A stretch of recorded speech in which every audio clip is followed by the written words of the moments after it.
అందరికీ నమస్కారం అండి. ఈరోజు మనం భర్తృహరి సుభాషితాల్లో నుంచి ఓ చక్కటి సుభాషితాన్ని నేర్చుకుందాం. కేయూరాణి నభూషయంతి పురుషం హారా న చంద్రోజ్వలా న స్నానం న విలేపనం న కుసుమం నాలంకృతా మూర్ధజా వాణ్యేకా సమలంకరోతి పురుషం యా సంస్కృతా ధార్యతే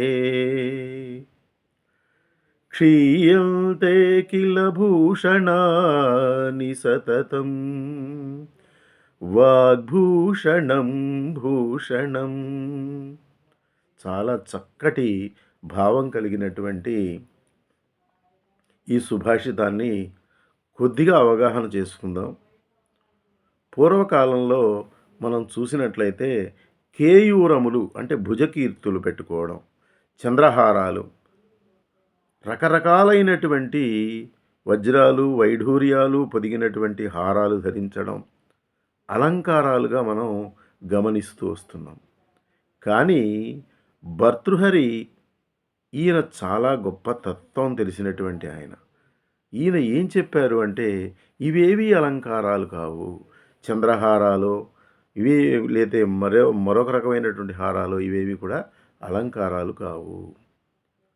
ఇంకా ఏం చెప్పారంటే న స్నానం న విలేపనం న కుసుమం.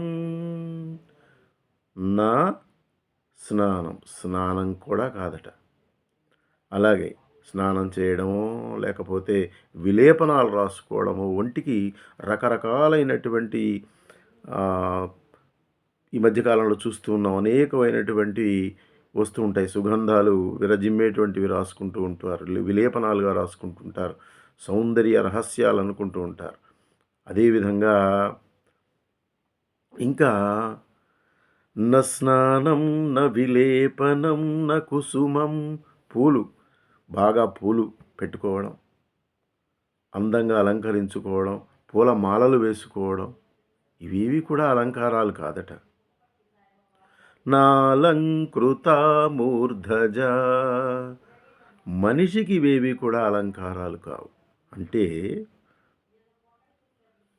ఇవి భుజకీర్తులు ధరించడం కానీ, చంద్రహారాలు పెట్టుకోవడం కానీ, ఈ విధంగా మనం చూస్తే స్నానాలు కానీ లేకపోతే విలేపనాలు రాసుకోవడం కానీ లేదా మరే రకమైనటువంటివేవి కూడా అలంకారాలు కాదు. భర్తృహరి వారి యొక్క తాత్పర్యంలో ఏమిటి చెప్తున్నారు, ఏవి అలంకారంగా చెప్తున్నారంటే వాణ్యేకా సమలంకరోతి పురుషం యా సంస్కృతా ధార్యతే. ఈయన ఏం చెప్తున్నారంటే శాస్త్ర విద్య ద్వారా, అంటే శాస్త్రాన్ని చక్కగా అధ్యయనం చేయడం ద్వారా పొందినటువంటి సంస్కారం వలన మనిషి యొక్క భాష అనేది బాగా సంస్కరించబడుతుంది. సంస్కారం కలిగినటువంటి భాష ఏదైతే ఉంటుందో శాస్త్ర పరిశోధన ద్వారా కానీ శాస్త్ర విజ్ఞానం వల్ల సంస్కరించబడినటువంటి భాష మనిషికి అలంకారంగా ఉంటుంది. వాక్కు అంటే సంస్కారం కలిగినటువంటి వాక్కు మనిషికి నిజమైన అలంకారంగా ఉంటుంది. చూడండి, మాట్లాడేటప్పుడు భాష చక్కగా ఉంటే అవతలి వాళ్ళు వినడానికి కూడా బాగుంటుంది. ఇక్కడ సంస్కారంతో ఉన్నటువంటి భాష అంటే ఇంకా కొన్ని సగుణమైనటువంటి అర్థాలు కూడా మనం గ్రహించవచ్చు. ఎలా అంటే మన భాష వల్ల ఎదురుగా ఉన్నటువంటి వారు బాధపడే అవకాశం ఎప్పుడూ ఉండకూడదు. ఆ పరిస్థితి ఎప్పుడు రాకూడదు.